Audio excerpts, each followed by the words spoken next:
Hello everyone, welcome or welcome back. I hope you're having a positive and productive day so far. My name is Kel with the Planner Isle, and today I'm going over a few of the most common ways to set up your agenda so you can get the most out of your scheduling spreads.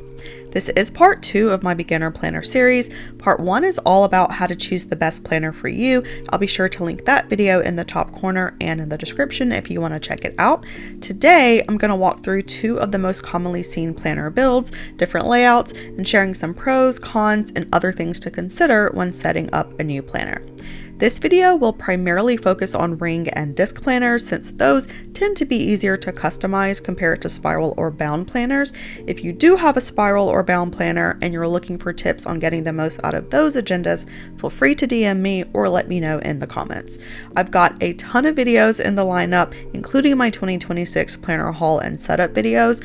Luna and I have both been sick the past couple of weeks, so I'm a bit behind, but if you're interested in those videos as well as other functional planning content, feel free to like, subscribe, and do all the YouTube-y things. It helps my channel out a lot, and it helps me better understand what you guys want to see on my channel. I'll include links to as many items as I can in the description, and as always, make sure to leave me a comment with any questions or topics you'd like for me to include in my next video. Without further ado, let's hop in.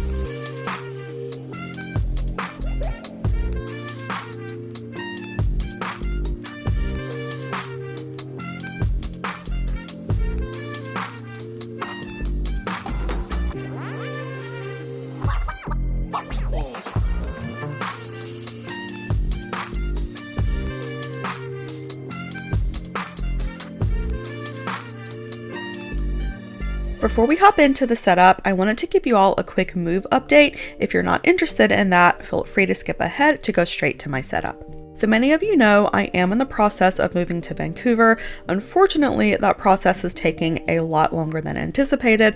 For me to move to Canada, the only realistic pathway is to secure a work permit and from there apply for citizenship. The firm that I work at does have offices throughout Canada, but there isn't as many roles available in the sector that I work in. I'm still looking at other options and I'll continue to keep you all posted, but for now, I'm still exploring an internal transfer as well as applying for jobs outside of my firm. At some point, I am going to start considering other countries as well. I talked about this a little in my home agenda setup video, but I want to exhaust all options in Canada before I do a deep dive into Europe, especially since I'll need to hire an immigration attorney in the specific country that I'm moving to.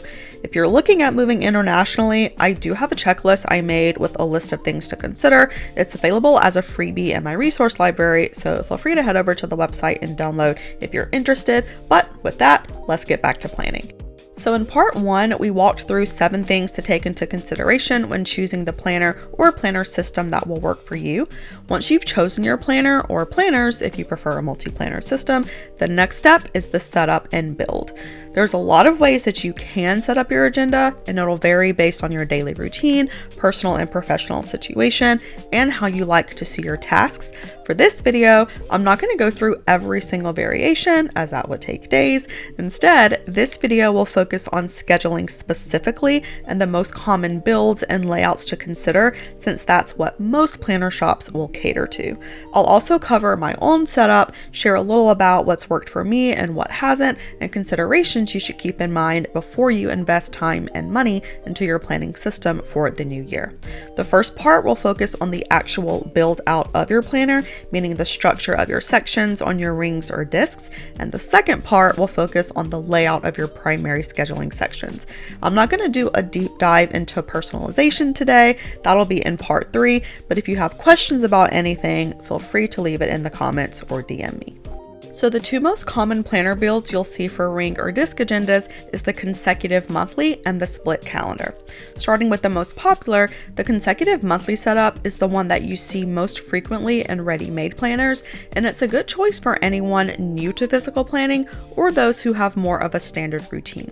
It features a setup where your schedule, tasks, notes, and other features of the planner are grouped together by month as opposed to a split calendar method that we'll talk about in a second. This is the most common layout for spiral and bound planners, with the main customization being the page layout for your weekly section. Think horizontal versus vertical. It's also the setup that you'll see in most stationery and bookstores.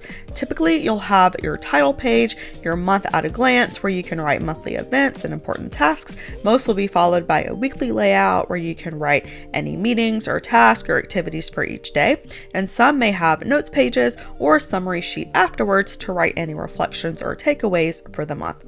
You can see why this is such a popular layout. It's a very straightforward, no fuss way to track your schedule, especially for those who like to keep everything grouped by month.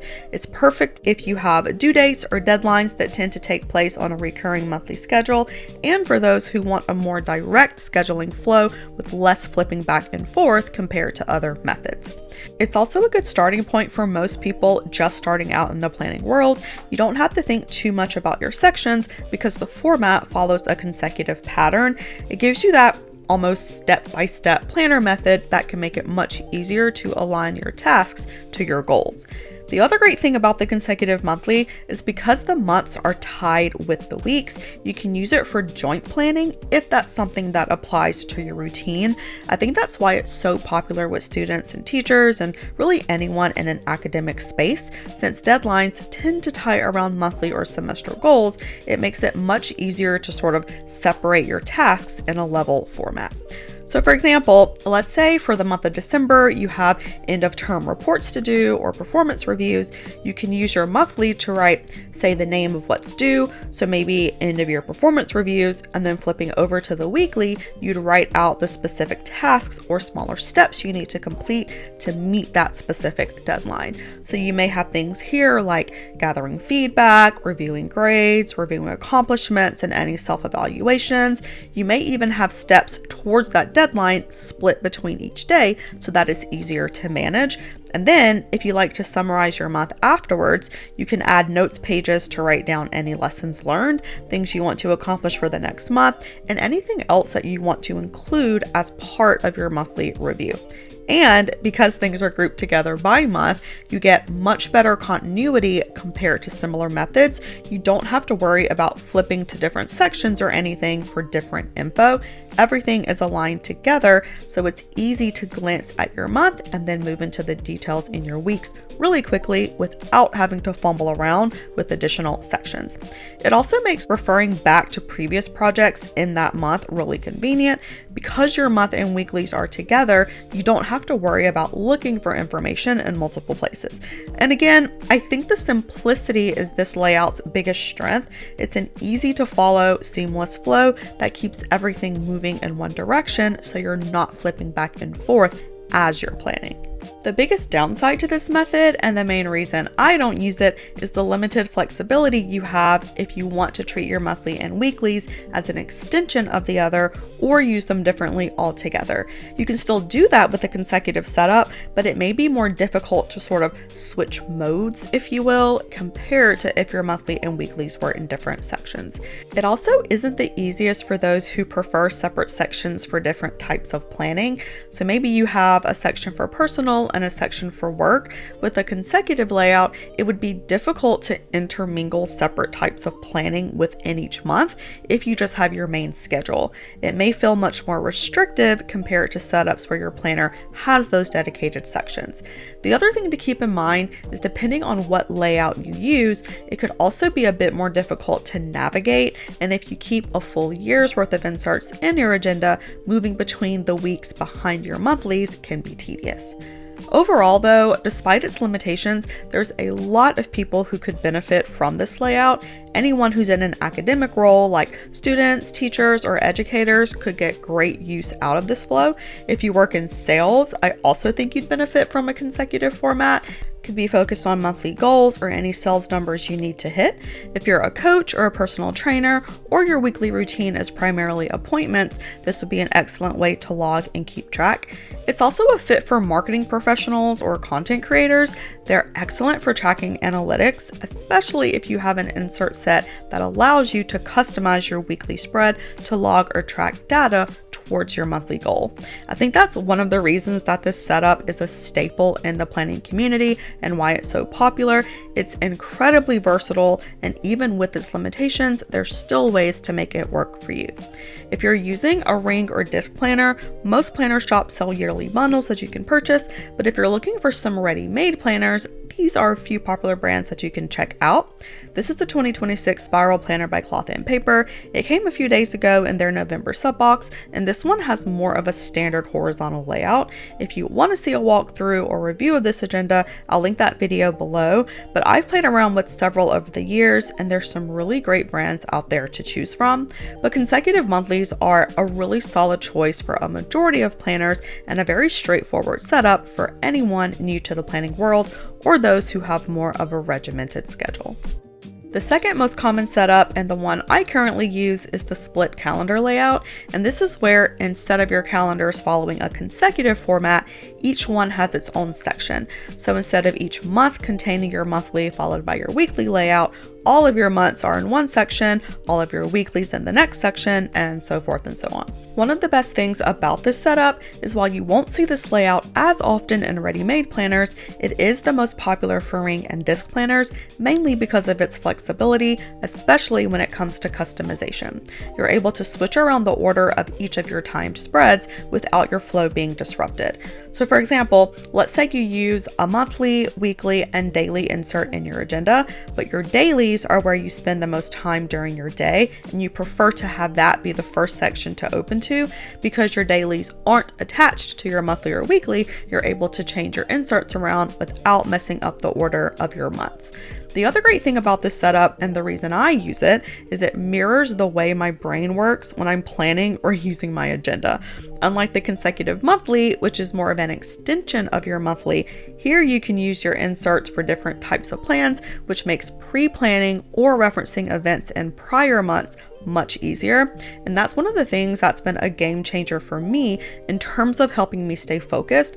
I don't use dailies in my agenda, but I do have a yearly, quarterly, monthly, and weekly insert. Having them separated makes it so much easier to separate each mode and dedicate specific time for each. It also helps with duplication, which is something I do get questions about a lot. I spoke about this in my planner routine video I posted a while back, but this setup helps you break apart the details of each task so you aren't just copy pasting content from section to section.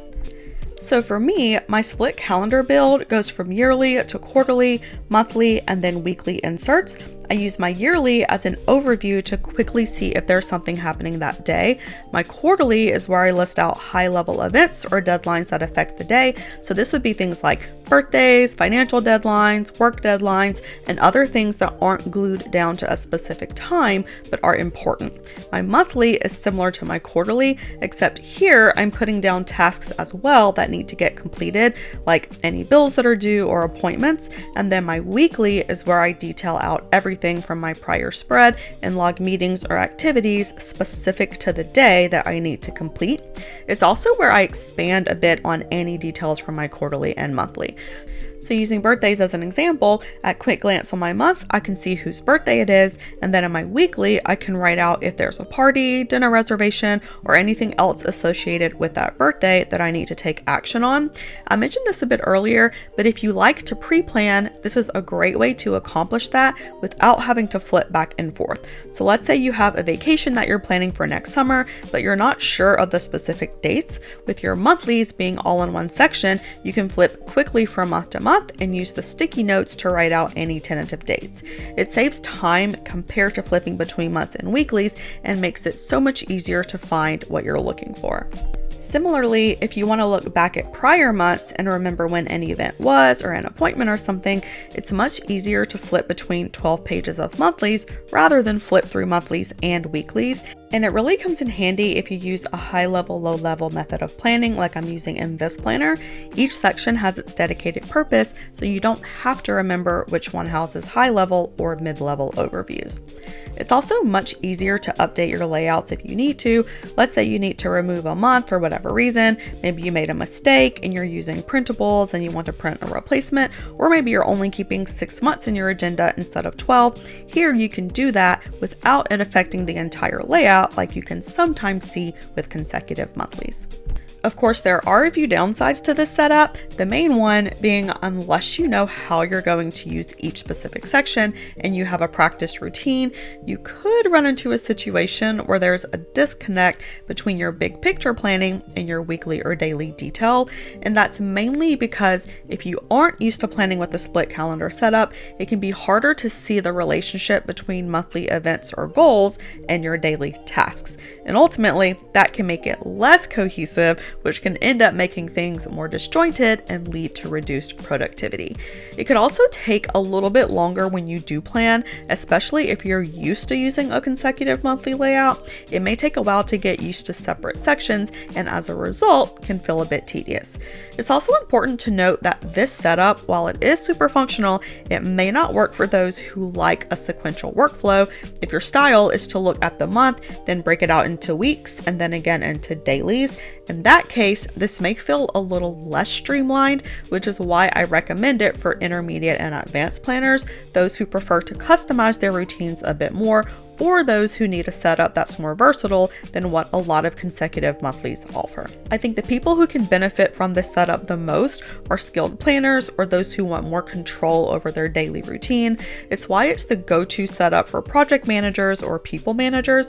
Typically in those professions, you manage a lot of competing priorities and your days can be filled with different categories of tasks and deadlines that don't follow a recurring schedule. Having your calendar split can make it easier to see and manage those priorities, and I feel like, at least for me, I can keep track of things much more efficiently because I have more dedicated space for each task or event that's happening that day. I also think it's a great setup for assistants or coordinators. Usually those are super busy roles with a ton of moving parts, and this layout can give you a sort of bird's eye view at your tasks so things don't fall through the cracks. When looking at brands, there's a ton of shops that sell inserts that suit this type of setup. I'll list a few of them on the screen. Most of my inserts are by Infinite Lotus. I absolutely love the simplicity of the layouts they have to choose from. I also like that you can place special orders for custom layouts if you want to, which do cost a bit more, but you're able to get exactly what you want. Both my monthly and weeklies for 2026 are custom orders by Infinite Lotus. I'll be going over those in detail in my 2026 planner setup video, but these are by far my favorite inserts to purchase. I also have inserts by Cloth and Paper, Rosie Papetree, Elamon Paper Co., and my own inserts that I make myself. I rarely find that I can set up my planner using just one shop, unlike the consecutive monthly, which caters much more easily to those wanting a one-stop shop for their scheduling inserts. It's fairly easy to find shops that cater to both of these methods though, and ultimately the build you choose will come down to how you plan your day, what you're using your planner for, and your personal style. So after you determine which build works for you, the next step is choosing your layout. For this video, I'm mainly focusing on the most common monthly and weekly spreads since those are the ones used by most planners, but I am planning on doing a deep dive into all the layouts in a separate video. So looking at the monthlies first, the ones you'll see most often are month on one-page layouts and month on two-page layouts, with the latter being the most common. Having your month on 2 pages gives you a full view of your days with plenty of space for writing in each box, especially if you're in a larger agenda like A5 or half letter.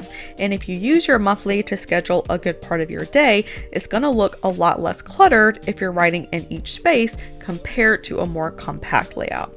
I think the biggest downside is that it does take up twice as much space compared to month on one-page layouts, and if you purchase an option that has other things attached to the monthly, like a review section or notes or a summary page like this one here, then one monthly can be 4 or even 6 pages, which takes up a lot of space in your agenda. Visually, it could also limit how much of your month you can see if you're in a disc or spiral planner and you like flipping it to see one page at a time. If you do that, you'll be cutting off half of the month, which could be frustrating if you're used to having a one page at a glance view, but it's a very functional layout and one that you'll find in pretty much any planner shop due to its popularity.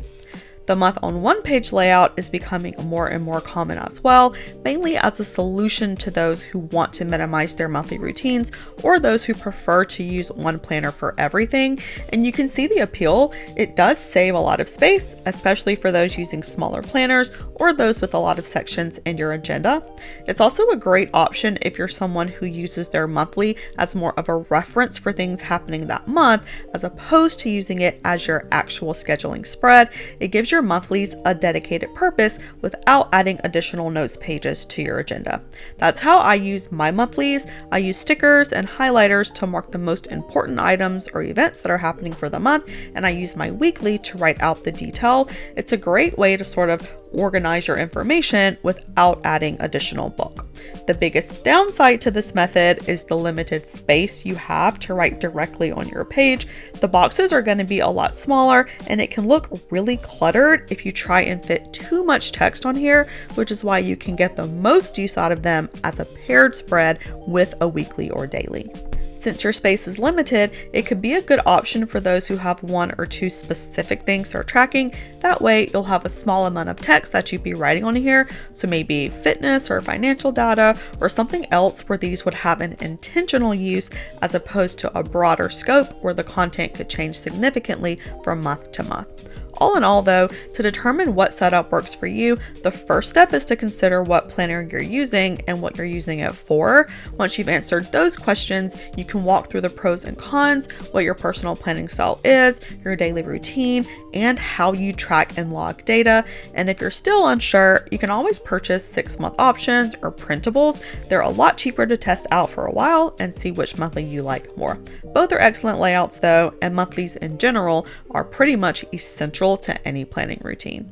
The second big decision when it comes to scheduling are your weekly spreads, and these are by far the most common scheduling insert among planners. It's the perfect segue between monthlies and dailies, and it tends to line up with how most people plan their days. When it comes to weeklies, there's a ton of different setups you can choose, whether it's 1-page weeklies, weeklies on 2 or 4 pages. I'm starting to see half page as well. For this video, I'm not going to go through the design so much. Instead, I'll be focusing on the 2 main layouts rather than how they appear on your page. Similar to the monthlies, I'll save the detailed breakdowns for a different video. So there's 2 main layouts, horizontal and vertical spreads tend to have a number of sub layouts as well. The most common you'll see are hourly, task, and time block styles. So looking at horizontal spreads first, these are the most popular among the 2, and similar to the month on 2-page monthlies, it's the default setup for a lot of ready-made planners. The great thing about horizontal layouts is they tend to mimic your natural writing style. A lot of styles have long writing lines, so you can write out your to-dos and activities with as much text as you want without feeling cut off. It also gives your page a clean, easy to read flow, as reading left to right mirrors how we typically read text, so it adds that level of clarity as opposed to vertical styles that can make your text feel a bit choppy. The other great thing about it is its overall flexibility, especially if you choose a design that splits up your page. You can use lines to split the page yourself, maybe have one side for personal and one side for work, or maybe one for meetings and the other for tasks. What I used to do in mine was use one side for daily events and the other for work tasks and calls. And because you can split it up how you choose, you can add your own time slots if that's something that applies to you. The biggest downside here is it can feel way too unstructured and cramped if you need true time slots or if you have a lot of things happening that particular day. And depending on how it's laid out, it can look super cluttered since the days are stacked on top of each other, and you may have to put some text side by side to make up for the limited vertical space, and that can look really messy really quickly. It's one of the consistent complaints about horizontals that I hear all the time. A lot of planners plan using bullet points to help break apart busy days, and here you just aren't able to do that as effectively. You can certainly make your own sections and divide it up, but again, that adds an extra step in your routine that can be frustrating if all you want to do is open and use your inserts without having to manually adjust your layout. I do like horizontal weeklies. I used to use them for years until I found the one I'm using now. The reason I stopped using it is even though I am a writer and I do like to write out my tasks in sentence form, I always ended up running out of space since I have so many meetings each day. Choosing a design that was split like this here did help, but it didn't solve my task planning problem, and I had to do a lot of workarounds to make it work. I ended up special ordering this one by Infinite Lotus, which is kind of the best of both worlds, and it's a perfect fit for my routine. Horizontal weeklies are probably the most beneficial for those who like to write in sentences rather than short form, and those who use their weeklies for other purposes rather than strict scheduling. It's also a good choice if you aren't using it as your main scheduling spread and you utilize other methods or inserts for capturing your daily tasks. If you need a strict schedule and a lot of structure, or if you're in a role where you have multiple appointments or categories you need to separate, then this may not be a good fit for you. If you like the open and clean look of horizontals, you can always explore the different design options, maybe opt for a week on 2-page layout that could give you more lines for each day, or maybe have a layout where your week is all on one page and the second page is task focused so you can better organize your schedule. That's where you'll likely need to shop around and see what fits your style the best. It's also one of the reasons that I subscribe to sub boxes. I love getting inserts to test out to see if it works for me. It's how I found the weekly I'm using now. This came in one of the spring boxes by Infinite Lotus, and it's by far the best weekly that I've used. If horizontals aren't your thing, the other option to consider is a vertical layout, and unlike horizontals, vertical spreads come in a variety of different sub layouts, making it a really popular choice for planners who like to customize their weeklies to fit their specific needs.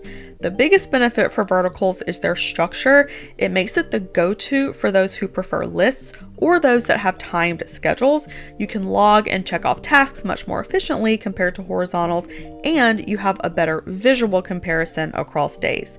A lot of people say that with verticals, you get more bang for your buck because they tend to mimic a timeline, which is 100% true.